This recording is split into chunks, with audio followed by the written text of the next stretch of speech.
কোনো নিয়োগের নারী ও পুরুষ জাতীয় নাগরিক পার্টির চোখে নারী ও পুরুষ সমান কিনা?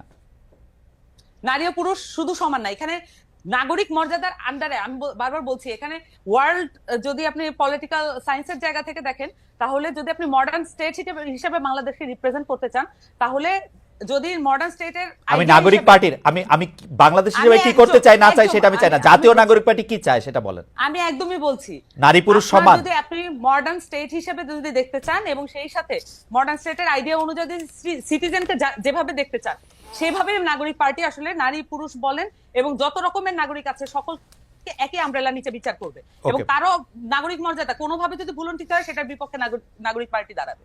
এবং সেই ক্ষেত্রে নারী আর পুরুষের মধ্যে কোনো বিভেদ আপনারা দেখছেন না জাতীয় নাগরিক পার্টি?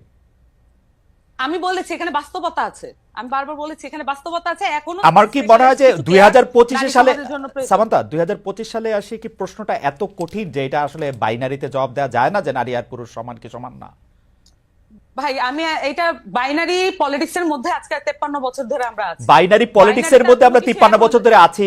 আমি আপনাকে প্রশ্ন করেছি নারী আর পুরুষ আপনি সমান দেখেন কিনা আপনার পার্টির চোখে? এই বাইনারিতে আপনি আসতে পারবেন না, এই বাইনারিতে আপনি আসতে পারবেন না।